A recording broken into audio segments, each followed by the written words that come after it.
굉장히 잘해줘요. 평소에는 한 번 내가 어긋나 나를 자꾸 구속하고 이러는 분들은 정상은 아니라고 보거든요. 눈빛에 살기가 느껴지는 경우들이 있어요. 소름 끼친다는 얘기가 나올 정도로 그런 사주들이 있어. 한 대 얼굴 때렸지, 너가 맞짓을 한 거야. 다 자기 합리화를 너무너무 잘하는 분들이 그래요. 이 남자가 긴가민가? 이런 느낌 들면 무조건 아닙니다 하거든요. 선생님, 이 남자가 날 사랑하긴 하나요? 헷갈려? 끝이 아니야.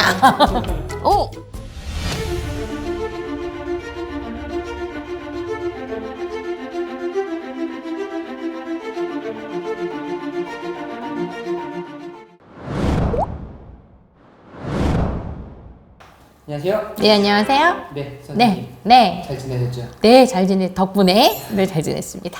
최근에 사실 뉴스를 보면은 데이트 폭력, 스토킹 이런 문제들이 너무 심각하게 나오고 있거든요. 네.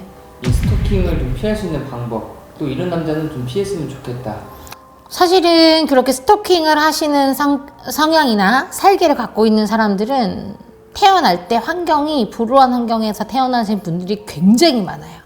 그래서 꼭 그런 건 아니지만 어린 시절을 얘기를 해봤을 때 어떤 내 가슴의 분노 이런 거를 표출을 못 하신 분들이 한 군데 꽂히면 그렇게 확 터지는 분들이 있거든요. 집착을 하는 거죠. 그렇죠. 집착. 그러니까 1번 가장 너무 안타까운데 가장 1번으로 오는 시그널이 거의 대부분 굉장히 잘해줘요. 평소에는. 너무 잘해줘. 누가 봐도 이렇게 잘할 수가 없어. 그러다가 한 번 내가 어긋나. 아니면 나를 자꾸 단속하고 나를 자꾸 구속하고 이러는 분들은 제가 봤을 때 정상은 아니라고 보거든요. 심각하게 구속하고 단속하시는 분들, 몇 분에 한 번씩 전화하고 하루에 몇백 통씩 전화하시는 분들이 있어요. 그런 분들은 일단 기본적으로 기질적으로 그런 기운이 굉장히 많은 거고, 두 번째는 눈빛에 살기가 느껴지는 경우들이 있어요. 우리 손님들도 있다고. 눈빛에 살기. 내가 얘기하면 신신당부예요. 본인 욱하면 눈 돌아가죠. 네, 있어. 남자분이든 여자분이든. 눈에 살기가 있는 눈이 있어요. 그럼 살기가, 그 무당은 그걸 보면 알지만 남들은 모르잖아요.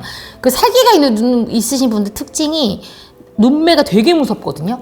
그 무표정할 때 눈매가 굉장히 싸납고 무섭고, 우리가 봤을 때 소름 끼친다는 얘기가 나올 정도로 그런 사주들이 있어.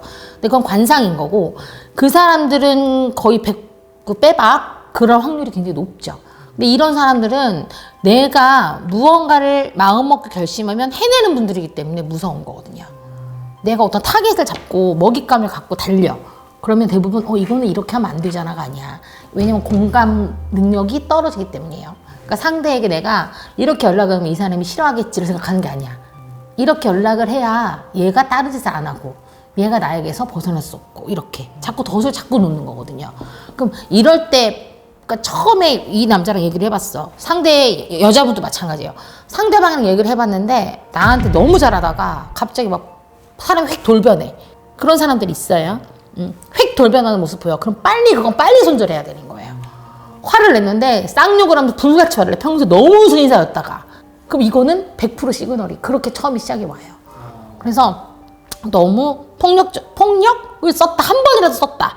근데 이게 맨정신에 썼다. 물론 폭력은 안 되는 거지만 막 술이 만취돼가지고 썼다. 그것도 문제이긴 한데 맨정신에 눈빛이 휙휙 돌아가시는 분들이 있어.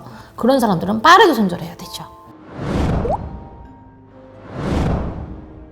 그래서 내가 만약에 이 남자가 좀 무서워, 이 남자 좀 아닌 것 같아. 반대로 여자분도 마찬가지예요. 이 여자 좀 무섭고 이 여자 좀 아닌 것 같아. 그러면 빠르게 이별을 하시는 게 답입니다. 근데 그거를 대부분 그런 분들은 또 처절하게 용서를 빌어요. 무릎 꿇고 처절하게 빌어, 울면서. 너를 너무 사랑했고 내가 이렇게 한 데는 다 이유가 있고, 이런 분들이 있어. 그런 분들은 그거는 어떻게 해야 돼요? 그럼 또 용서돼. 마음이 약해지니까 또 용서되고 이러면서 반복되는 거거든요.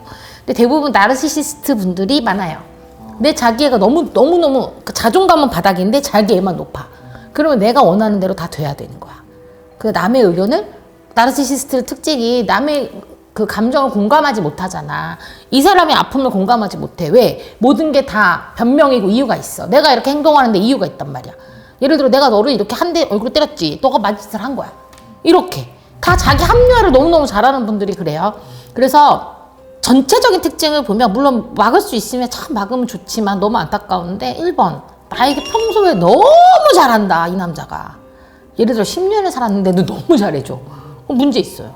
나는 내가 봤을 때 문제 있다고 봐요. 그게 그 사람이 문제 있다는 게 아니라 이렇게 한결같이 잘해주기만 하면 상관이 없어. 근데 그러다가 한 번씩 돌발 행동을 할 때가 있어요. 그러니까 차라리 아예 안 잘해주고 무뚝뚝하면서 그냥 늘 같은 사람이 낫다는 말, 내 말은 그 말이에요.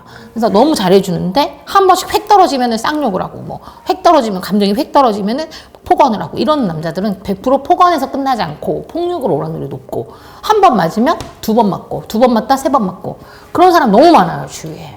그래서 그거를 초반에 잘 막아야 되고 그게 이제 부부가 되면 특히나 문제가 되잖아요. 남자가 폭력적인 성향을 갖고 있어. 물론 바뀌는 경우도 있어요. 그러니까 살다 보면 뉘우치는 사람들도 있긴 한데 그 뉘우치는 사람이 만약에 50%라면 끝까지 가는 사람이 또 50%라는 거지. 그러니까 도박 같은 거지. 확률로 따져야 되는 거니까. 그래서 여러분들이 이 사람이 평소에 너무 잘해주는데 감정의 기복이 너무 크고 왔다 갔다 하는 게 너무 심하다. 그러면 그분은 빠르게 손절을 해야 할 필요가 있다. 그리고 예를 들어서 이 사람이 나에게 너 아니면 안 되고 죽어도 너 없이는 못 살겠고 막 이렇게 막 처절하게 매달린다. 더 의심해야 돼.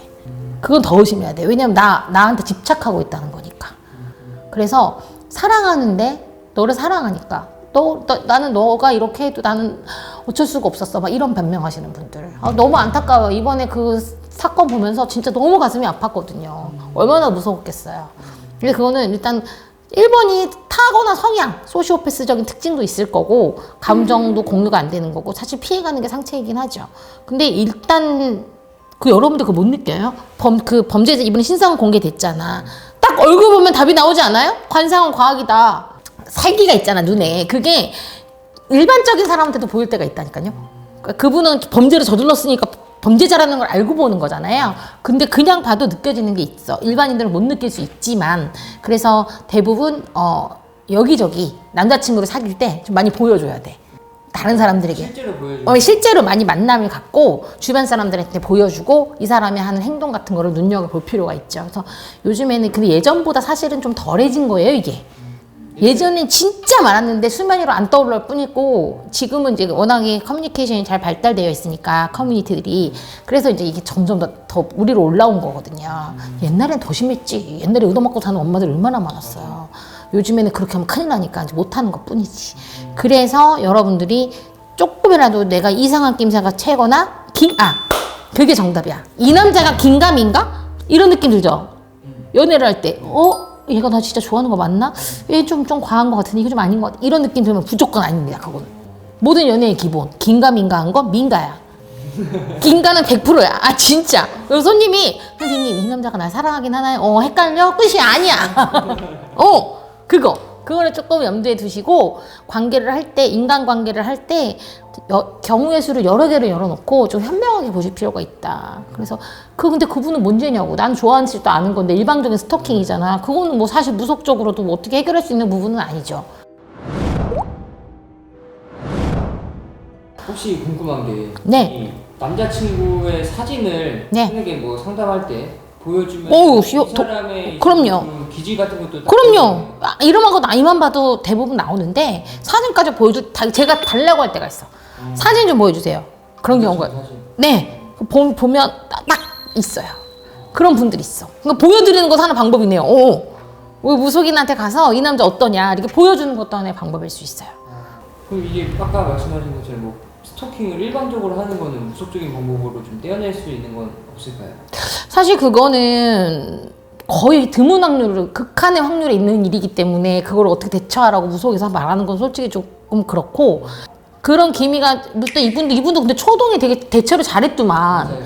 근데도 이런 일이 벌어진 거니까 그거는 뭐 저희가 안타깝지만 어떻게 할 수 있는 방법은 없고 누군가가 나에게 너무너무 막 무섭게 막 다가온다. 그러면은 뭐 법적인 조치를 빨리 만들어야지. 뭐 내가 할 말 그거밖에 없지. 뭐 무속인 찾아가서 이 사람을 떼어주세요 한다고 그게 쉽게 되지 않은 일이잖아. 목숨이 달려있는 일이니까요. 그러니까 아무튼 이상한 사람이랑 아예 말도 안 섞는 게 정답. 그게 답인 것 같습니다. 감사합니다. 네, 감사합니다.